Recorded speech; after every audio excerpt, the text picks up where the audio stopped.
लगता है राक्षस आक्रमण करने वाले हैं महाराज। सैनिकों, सज्ज हो जाओ।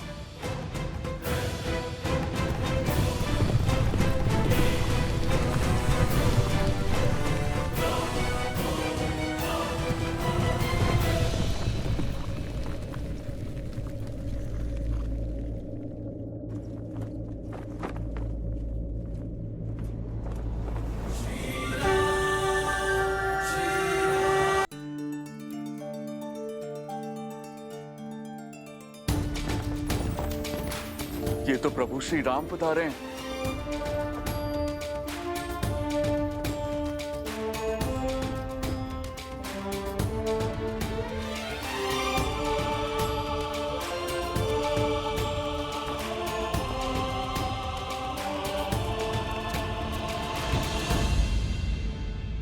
प्रभु, आप मेरी किष्किंधा की सहायता करने के लिए आए। मैं धन्य हो गया प्रभु, मैं धन्य हो गया।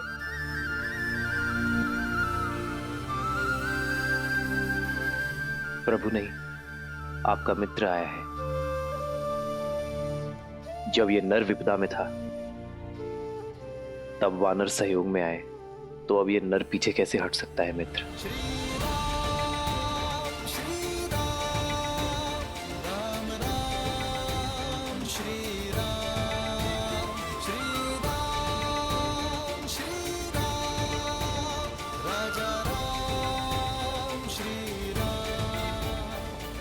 इस संसार की प्रत्येक नारी, चाहे वो माता हो, बहन हो, पुत्री हो या फिर पत्नी, प्रत्येक नारी सम्माननीय होती है। और फिर आपकी पुत्री मेरी भी पुत्री है मित्र। हमारी पुत्री का अपहरण करने का दुस्साहस जिसने किया है उसे दंड अवश्य मिलेगा।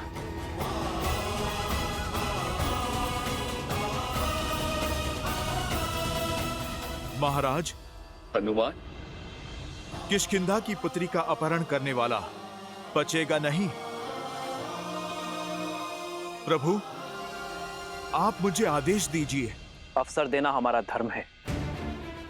तुम दूत बनकर जाओ और चंद्रबाहु को चेतावनी दो। कहो कि उसके पापों का दंड देने स्वयं अयोध्यापति आए और यह अंतिम अवसर है। यदि उसे प्राण प्रिय है तो मेरे मित्र वानराज सुग्रीव की पुत्री तृणावती को सम्मान सहित लौटा दे।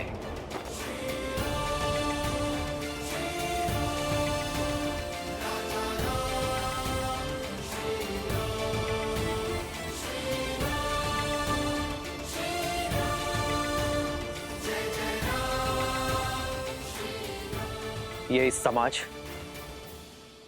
इस संसार का सबसे बड़ा दुर्भाग्य है कि हर युद्ध, हर शांति काल, मित्रता, शत्रुता, प्रेम, हर भाव में सदा ही नारी को, उसके अस्तित्व को, उसके सम्मान को लक्ष्य बनाया जाता है। दुर्बल स्वयं को शक्तिमान घोषित करने के लिए सदा ही नारी को शोषित करता है, उसका अपहरण कर उसकी गरिमा का हनन करता है। मैंने लंका युद्ध के समय कहा था कि ये युद्ध केवल मेरा नहीं, ये युद्ध हम सबका है। हमें हमारी बहन, हमारी पुत्री, हमारी पत्नी, हमारी माताओं के सम्मान के लिए लड़ना होगा। और आज ये युद्ध हम सब फिर से लड़ेंगे। संसार का हर पापी क्षमा का भागीदार है, किंतु नारी पर अत्याचार करने वाला अक्षम्य है। और चंद्रबाहु को भी उसके पाप का दंड हम अवश्य देंगे। जय श्री राम, जय श्री राम, जय श्री राम, जय श्री राम। जय हनुमान ज्ञान गुण सागर, जय कपीस तिहु लोक उजागर। रामदूत अतुलित बल धामा, अंजनी पुत्र पवन सुत नामा। राम दुआरे तुम रखवारे, होत न आज्ञा बिनु पैसारे। आपन तेज समारो आपै, तीनों लोक हाथ करै तापै। जय जय कौन हो तुम? प्रभु श्री राम का दूत, उनका सेवक चंद्रबाहु से मिलने आया हूं। तुम मुझे उस तक ले चलोगे या मैं तुम्हें उठाकर ले चलूंगा?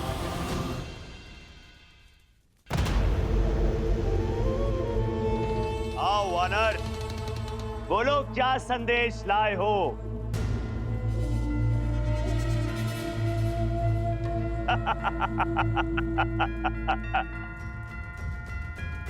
चयन का विकल्प लाया हूं। इसे तुम संदेश समझो या फिर चेतावनी।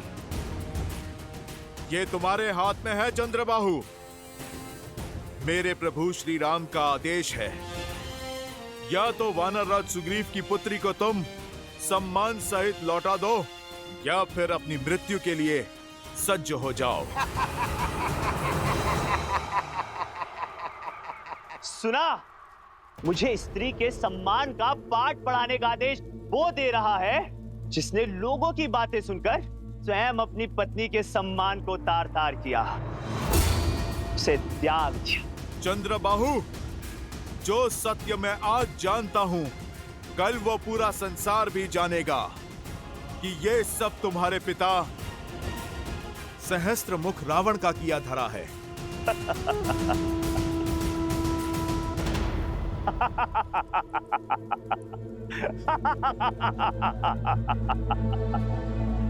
साम, दान,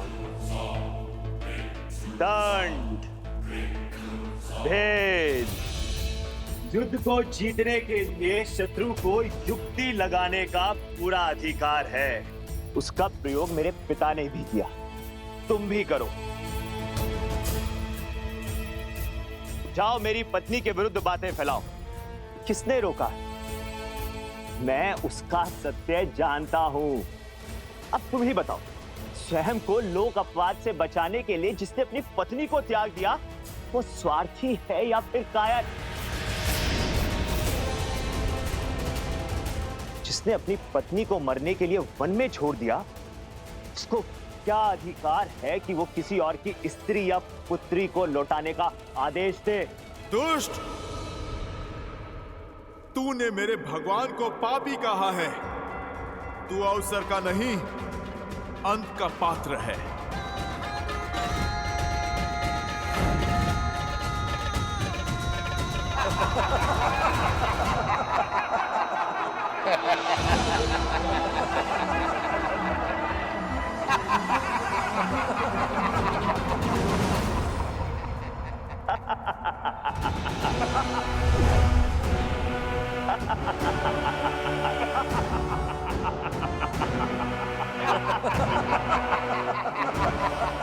कर ली मन की। अब जाओ और जाकर कह दो अपने राम से कि इस संसार में चंद्रबाहु को मारने वाला कोई नहीं है, क्योंकि मेरी ढाल मेरी पत्नी का पतिव्रत है, और जब तक वो मेरी रक्षा करती रहेगी तब तक मैं अमर रहूंगा।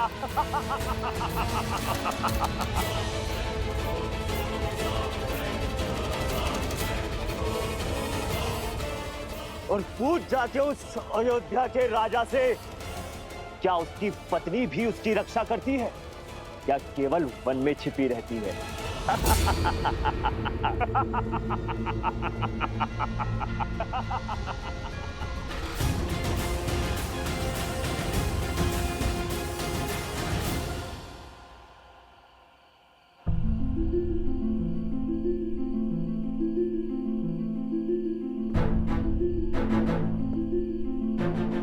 मित्र, मुझे ना राज चाहिए ना संसार, मुझे केवल मेरी पुत्री चाहिए मित्र, केवल मेरी पुत्री।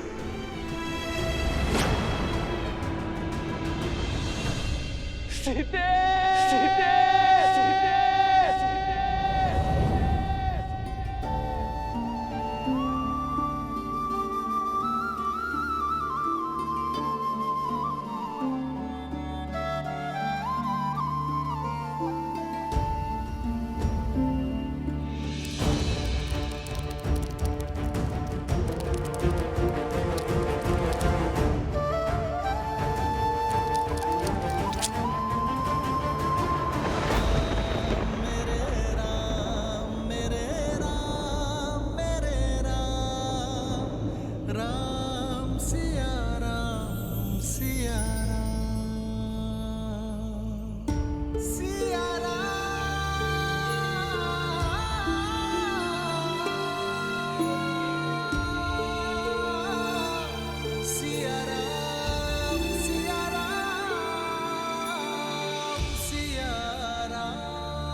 ये घाव तो केवल देह पर है सीते,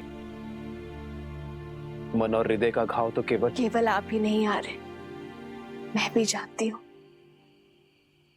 आपके मन की अशांति का आभास है मुझे। राम सिया राम जय जय राम, राम सिया राम जय जय राम, राम सिया राम जय जय राम। जिसने समाज के कल्याण का प्रण उठाया हो,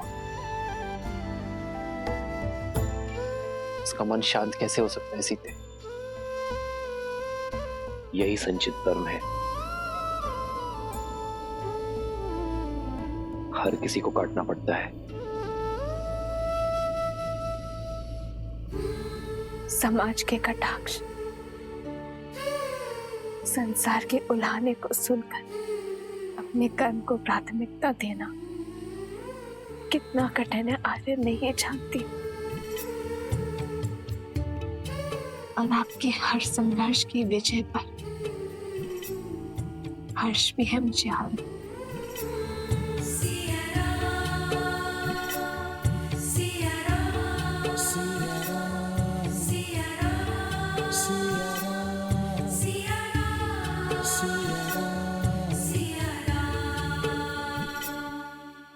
त्याग से बड़ा इस संसार में कोई तप नहीं है सीते।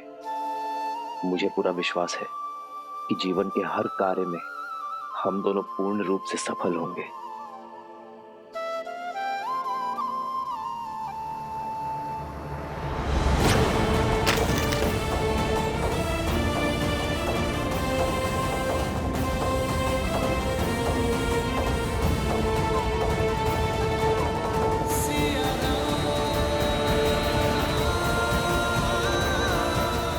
ऐसा क्या है यार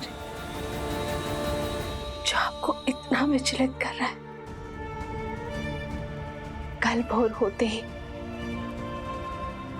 मैं भगवान वाल्मीकि का परामर्श लूंगी, वही मेरी उलझन को सुलझा सकते हैं। राम सिया राम। प्रभु, चंद्रबाहु की पराजय उसकी पत्नी में छुपी है, क्योंकि उसका ढाल उसकी पत्नी का पतिव्रता धर्म है। प्रभु, मैंने बहुत प्रयत्न किया, मैं कोई सूचना नहीं जुटा पाया। कल भोर होते ही हम युद्ध का शंखनाद करेंगे। हनुमान, तुम उसकी पत्नी के बारे में जानने का प्रयास करते रहो।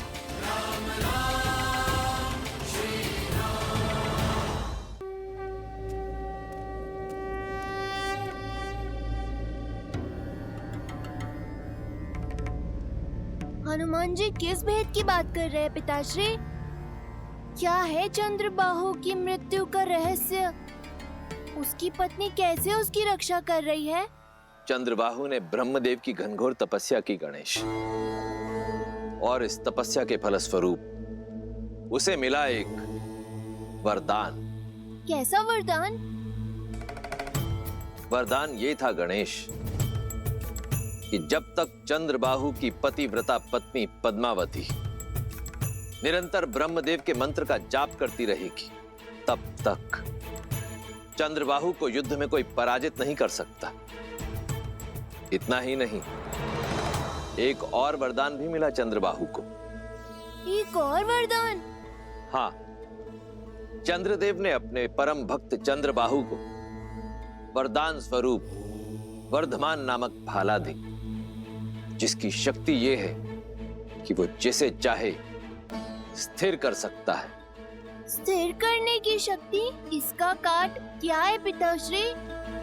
इसकी काट स्वयं मैं हूं गणेश। आप?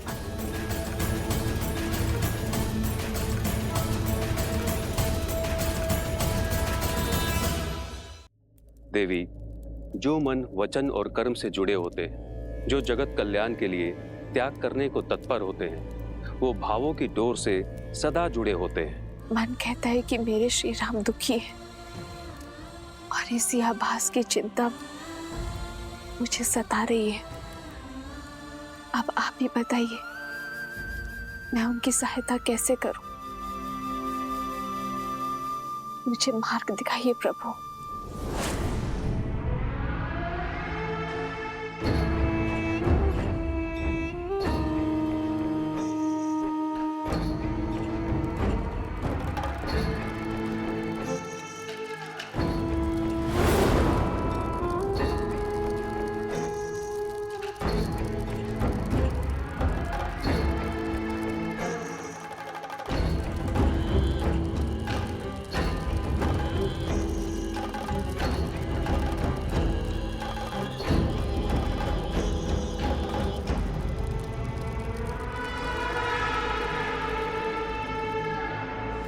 देवी, मैंने भगवान वाल्मीकि जी से इस समस्या की चर्चा की।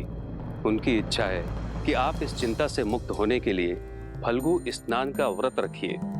फाल्गु व्रत? हाँ देवी, तनिक कठिन व्रत है। बिना अन्न जल के फल्गु नदी में कुछ दिन खड़ी रहो और मंत्र जाप करें।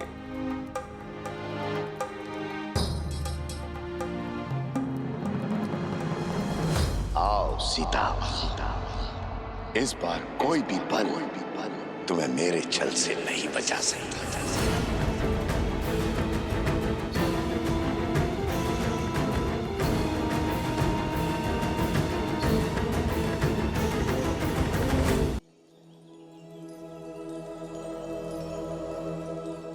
गुरु माँ, मुझे आत्म शुद्धि के लिए माता फल्गु नदी में स्नान करने जाना है। आप मेरे तप की तैयारी करिए। लव, कुश, मुझे कुछ दिन के लिए जाना होगा, मन की शांति के लिए। तुम दोनों कुछ दिन के लिए मेरा वियोग सहन कर लोगे ना? वियोग की क्या आवश्यकता है माता, हम भी आपके साथ चलेंगे। हाँ माता, ले चलिए ना। आपको तप करते देख हमारे तप पर विश्वास भी बढ़ेगा और हम आपकी सुरक्षा भी कर पाएंगे। ठीक है, चलो।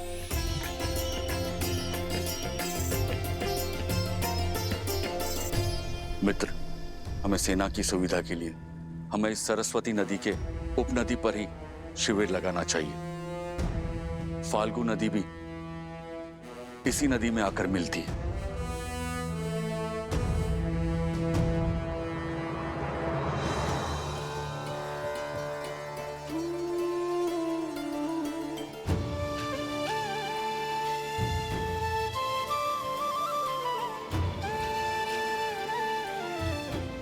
अपनी माता को कभी अकेले छोड़ने को सच नहीं होते लवकुश,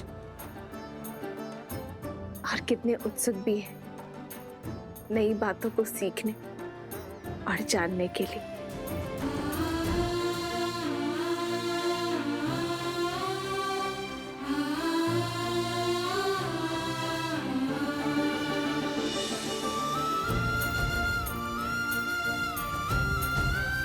बालकों की भांति उत्सुकता मुझे आपके मुख पर भी दिख रही है वन देवी। हाँ गुरु माँ, लगता है ये यात्रा जीवन की दिशा और दशा दोनों को मोड़ देगी।